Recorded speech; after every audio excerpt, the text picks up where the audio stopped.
Yeni Azərbaycan Partiyası Nizami Rayon Təşkilatı tərəfindən 8 mart Beynəlxalq Qadınlar Günü münasibətilə Azərbaycan dövlətçiliyinin qorunması və inkişafında qadınların rolu mövzusunda tədbir təşkil olunub. Tədbirdə rayonun müxtəlif sahələrində fəaliyyət göstərən fəal qadınlar iştirak ediblər. Tədbir başlamazdan əvvəl Azərbaycan Respublikasının dövlət himni səsləndirilib, vətən uğrunda canlarından keçmiş şəhidlərimizin əziz xatirəsi bir dəqiqəlik sükutla yad edilib. Tədbiri giriş sözü ilə Azərbaycan Respublikasının Ailə, Qadın və Uşaq Problemləri üzrə Dövlət Komitəsinin sədri Bahar Muradova açaraq qadınların cəmiyyətdə və ailədəki rolundan geniş bəhs edib. O vurğulayıb ki, bu gün ölkəmizdə qadınlara ictimai həyatın bütün sahələrində bərabər imkanlar yaradılıb. Qadınların dövlət idarəçiliyində elm, təhsil, səhiyyə, mədəniyyət və digər sahələrdə kişilərlə yanaşı fəal və geniş təmsil olunması dövlət səviyyəsində onlara göstərilən yüksək ehtiramın bariz nümunəsidir. Komitə sədri qeyd edib ki,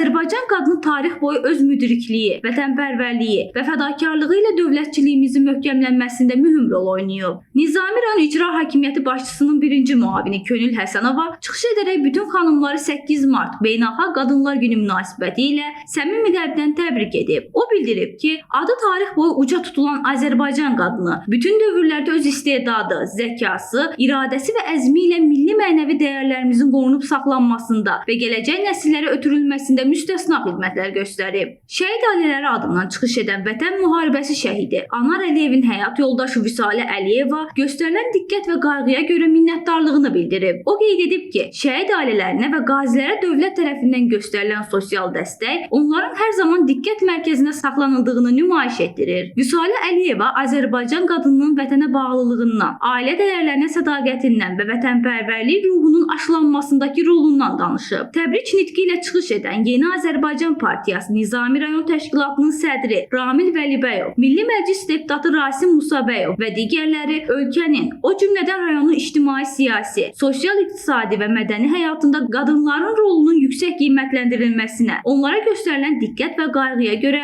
Azərbaycan Respublikasının prezidenti cənab İlham Əliyevə dərin minnətdarlıqlarını ifadə ediblər. Tədbirin sonunda rayonun ictimai-siyasi həyatında fəal iştirak edən bir qrup qadın YAP Nizami Rayon Təşkilatı tərəfindən fəxri fərmanlarla təltif olunub. Təltif edilənlər arasında Türk ağsaqqalları arasında əlaqələrin inkişafı İctimai Birliyinin Qadınlar Şurasının sədri Güllü Yoluoğlu və Missiya Media qrupunun baş redaktorunun müavini Nurlana Əhmədova da yer alıblar. Nurlana Əhmədova, İlahə Qəmbərli, Çingiz Abdullayev, Heydər Həsənli, Missiya TV.